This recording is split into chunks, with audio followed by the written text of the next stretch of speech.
friends, welcome back to our channel MIRSHA'S world. ഞാൻ മിർഷ.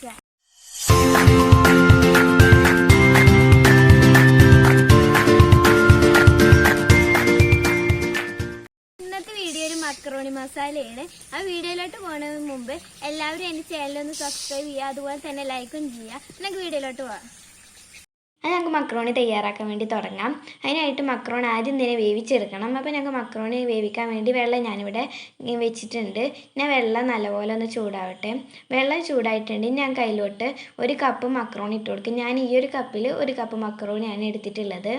ഞങ്ങൾക്ക് full ഇട്ടിട്ട് നല്ലപോലെ ഒന്നാണ്ട് വേവിച്ചെടുക്കണം.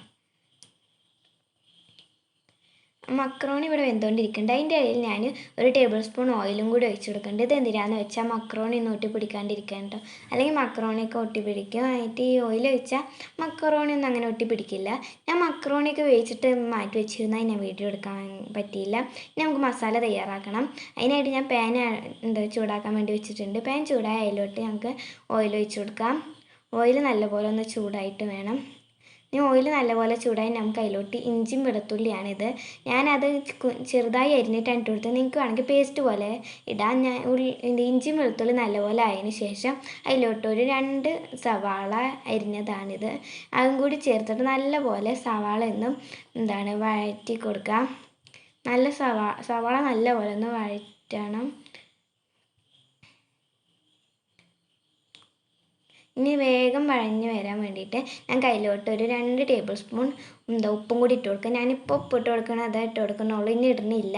ഇനി നമുക്ക് വേണമെങ്കിൽ മസാലയൊക്കെ തയ്യാറാക്കിയിട്ട് അതിൽ ഉപ്പ് കുറവുണ്ടെങ്കിൽ മാത്രം ഇട്ട് കൊടുത്താൽ മതി കേട്ടോ.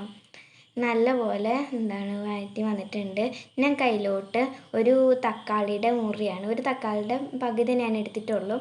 അതും കൂടി ഇട്ടിട്ട് നല്ലപോലെ ഒന്ന് വഴറ്റി കൊടുക്കാം. തക്കാളിയും കൂടി ഒന്ന് വഴറ്റി വരട്ടെ. ഞാൻ അതിലോട്ട് ഒരു പച്ചമുളകാണ് അരിഞ്ഞതാണ്, അതും കൂടി നമുക്ക് അതിലോട്ട് ചേർത്തിട്ട് നല്ലപോലെ ഒന്ന് മിക്സ് ചെയ്തെടുക്കാം. തക്കാളിയും കൂടി വഴഞ്ഞൊക്കെ വന്നതിന് ശേഷം നമുക്ക് അതിലോട്ട് ടൊമാറ്റോ കെച്ചപ്പും കൂടി ചേർത്ത് കൊടുക്കുക. ഒരു 2 ടേബിൾ സ്പൂണോളം ടൊമാറ്റോ കെച്ചപ്പും കൂടി ചേർത്ത് കൊടുത്തിട്ടുണ്ട്. ഞാൻ കൂടി നല്ലപോലെ ഒന്ന് മിക്സ് ചെയ്തെടുക്കാം.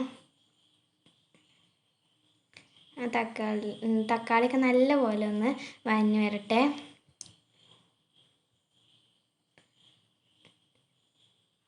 പിന്നെ നമ്മുടെ തക്കാളിയൊക്കെ നല്ലപോലെ വഴഞ്ഞ് വന്നിട്ടുണ്ട്. ഞങ്ങൾക്ക് ഇതിലോട്ട് മസാലപ്പൊടികൾ ചേർത്ത് കൊടുക്കണം. ഞങ്ങൾക്ക് മസാലപ്പൊടികൾ ചേർത്ത് കൊടുക്കാം.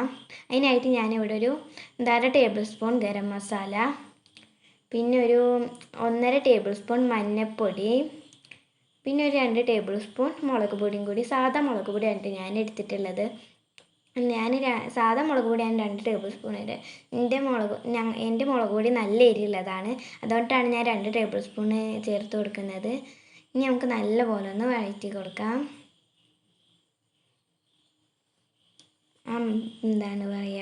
മുളകിൻ്റെയും എല്ലാത്തിൻ്റെയും അത് പച്ചമണം ഒന്ന് മാറണ വരെ നല്ലപോലെ ഒന്ന് വഴറ്റി കൊടുക്കണം. മസാലപ്പൊടികളുടെ പച്ചമണമൊക്കെ ഒന്ന് മാറി വരട്ടെ. അതുപോലെ നല്ലപോലെ ഒന്ന് മിക്സ് ചെയ്തെടുക്കണം കേട്ടോ. നല്ലപോലെ ഒന്ന് മിക്സാക്കാം. അതെ, ഏകദേശം ഇവിടെ മിക്സ് ആയിട്ടുണ്ട്. ഞാൻ കയ്യിലോട്ട് മക്രോണി നേരത്തെ വെച്ച മക്രോണി ഇട്ട് കൊടുക്കുക. എന്നിട്ട് നല്ലപോലെ മിക്സ് ചെയ്തെടുക്കാം. ആ മക്രോണിയിലെ മസാലയൊക്കെ നല്ലപോലെ പിടിക്കുന്ന തരത്തിൽ നല്ലപോലെ മിക്സ് ചെയ്തെടുക്കാം. എല്ലാം ഞാൻ നല്ലപോലെ മിക്സാക്കാം. ഇതാകുമ്പോൾ നമ്മളിവിടെ മക്രോണി റെഡി ആയിട്ടുണ്ട്. നിങ്ങൾക്ക് എൻ്റെ വീഡിയോ ഇഷ്ടമായെന്ന് ഞാൻ കരുതുന്നു. ഇഷ്ടപ്പെട്ടാൽ ലൈക്ക് ചെയ്യുക, ഷെയർ ചെയ്യുക, സബ്സ്ക്രൈബ് ചെയ്യുക.